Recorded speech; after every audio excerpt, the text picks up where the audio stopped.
Nandito tayo ngayon sa Costa Maya kung saan magtutour po kami ngayon. Kaya wag po kayong umalis at isi-share ko po sa inyo yung aming tour.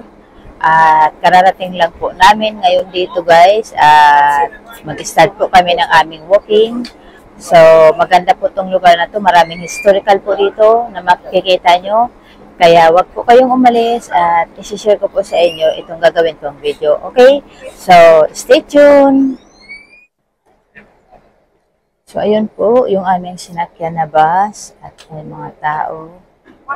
At unang-una sa lahat, ang napansin ko, ayan, dito po kami unang dinala sa shopping area na to. Ayan, kung nakikita nyo.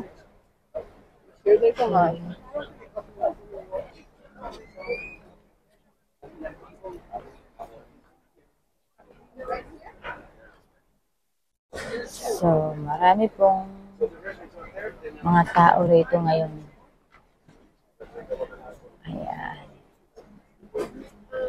Dinala kami rito para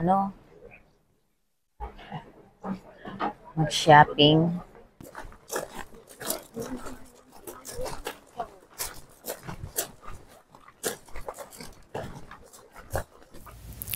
So, dito kami mag-start sa lugar na to.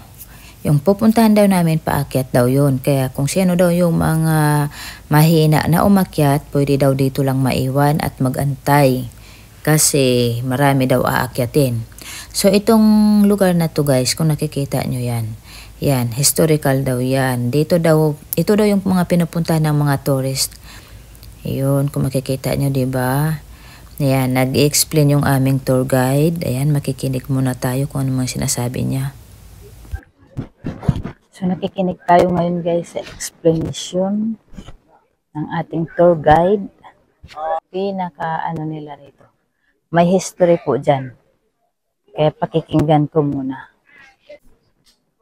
So, ito po ay talagang yari sa mga bato. Ayan. Talagang pulido rin siya. Matagal na po to daw. Many years na. Ganyan. So, ito yung pinaka nila rito. Tawag doon. Pinaka attraction sa mga visitors, ayan, sa mga tourists. Ayan, pinaka tourist spot nila yan.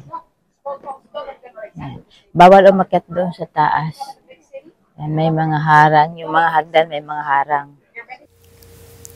So, ayan guys, very interesting tong puno na to. Yan, sisilipin ko nga tong butas na to kung anong meron. Aba, hanggang doon sa taas pala yung butas na yan. Oh, doon.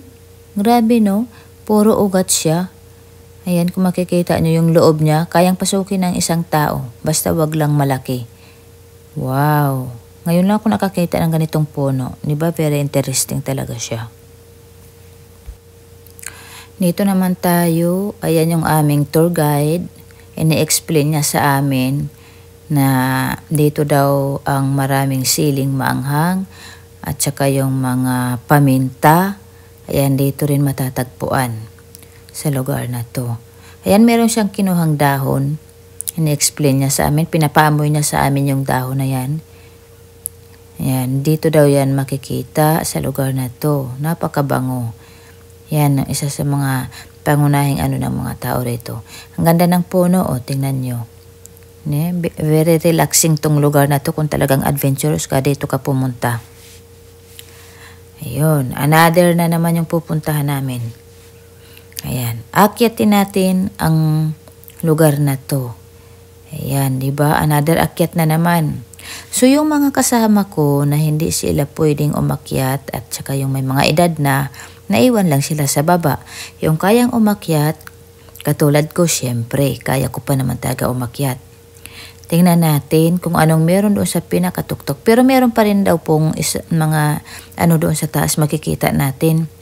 Kaya ayan, puntahan natin at try kong umakyat kung kaya pa. O, diba? Kaya pa talaga. Walang taas, guys. Ayan, may isa pa ring temple doon, kung makikita nyo. Hiningal ako doon. Maraming history po talaga rito. Ayan. May temple dyan. At syempre kung makikita nyo, another temple uli. Saan ba yun? Hindi makikita. Doon pala yun. Another temple doon, natakpan ng mga dahon, ay mga kahoy. So, hiningal ako. Grabe. Wala na yatang exercise. Okay. I'm not a type of person na mahilig makinig ng history, guys. Kasi nabuboring ako minsan pagka ganon. Ngayon, alam mo nangyari, nagkaroon ako ng interest. Okay? Nagkaroon ako ng interest na makinig.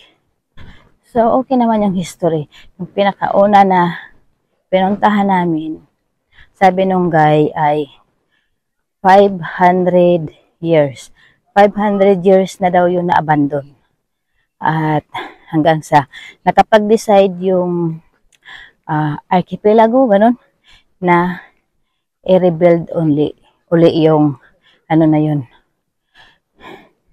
yung building na yun. So, kaya nagkaroon, bago lang 1972 daw nag-start, and then 1992 nagiging open to the public. Okay? O yun, magaling na ako. Magaling na ako mag-explain. Tingnan natin. Ayan, inspectionin natin kung gaano katibay yung gawa nilang mga bato rito. O yan, o diba? Talagang matibay. Kahit ilang bagyo ang tatama rito. Kahit ilang bagyo ang tatama rito, hindi ito basta-basta magiging sira. Yung kanina daw na sinasabi na 500 years bago nagawa, ang dami na daw bagyo doon na nagdaan. So, ito, talagang maraming mga history dito na nagaganap. So, ayan lang. Sabi ko nga sa inyo, katulad ng sinabi ko, hindi ako yung tipo ng tao na mahilig makinig sa history. Pero dito, kahit pa paano, nagka-interest ako. Okay? So, huwag kayong umalis dyan at meron pa tayong susunod na puntahan. Ngayon guys, on the way na kami sa Lagoon. So, kakain muna kami ng lunch kasi 12:30 na. And then after that, yan, mag-explore na kami sa Lagoon.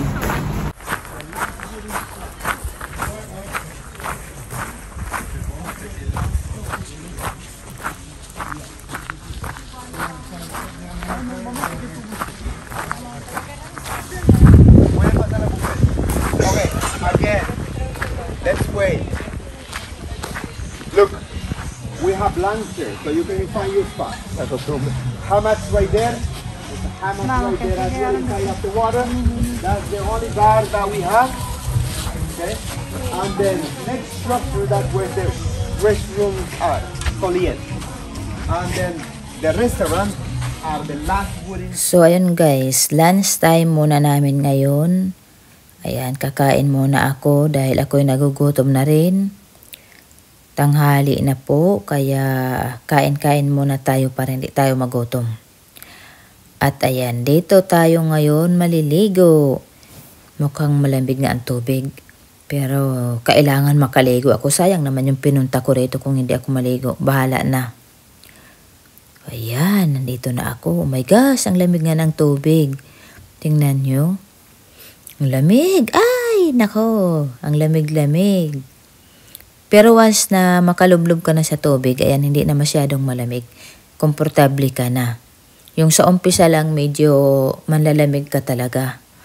O, diba? Ang ganda dito. Very relaxing talaga. Kaya pala dito dinadala yung may mga ano na, may mga edad na. Pero ako, wala, bata pa ako. Ayan, relax. Ayan, antayin na lang. Mag-antay na lang kami dito ng oras. So, ligo-ligo muna. O, ayan. Yung mga nasa likod ko, yan mga kasama ko sila. Yung iba doon, ayan, yung mga nagre-relax lang, mga nakaupo lang sila. Nag-aantay na lang yan sila ng bus. So, ayan guys, katatapos ko lang maligo at syempre nakarelax. At medyo malamig yung tubig po. Yan. Ang lawak pala ng lagoon dito. Malawak. Pero malamig yung tubig. Pero yun na nga, dahil gusto ko rin makaligo. So, Pinilit ko na lang maligo kahit malamig. Tapos, ayan, sa ano kasi namin na, sa excursion na to, free full package na siya, may drinks, may food for lunch, libre na yon. So, ayan, kahit paano, nakapag-lunch na ako. Masarap naman yung food nila. Yan, alam nyo na sa Mexico, kasi karamihan mga quesadilla, yung mga kinakain dito. So, nag-enjoy naman ako at masarap.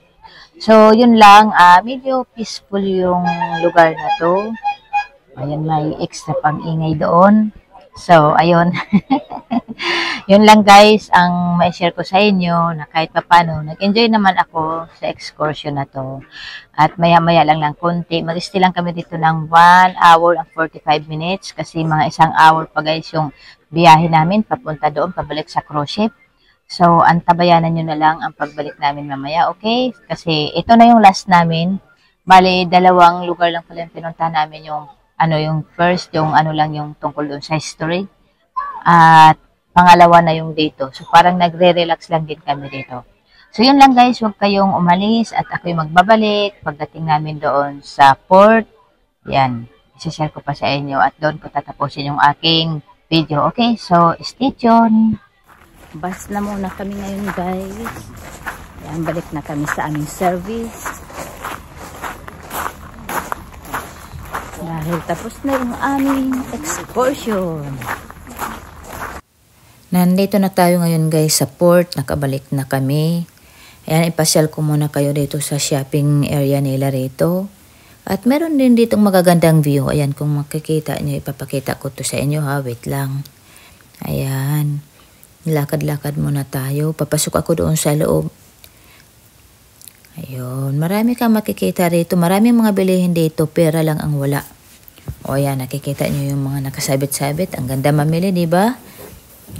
Ayan. Dito muna tayo. At ito guys, ito yung paglabas mo ng cruise ship, ito yung una mong pasukan. Dito tayo. Pasukin natin tong lugar na to. Ay, sila oh. Nagre-relax. Galing sumayaw Ayan, dito may mga ibon rin dito oh. Kung makikita nyo. Yay, may swimming pool pa. Ayan, dito yung iba na ayaw pumunta sa land.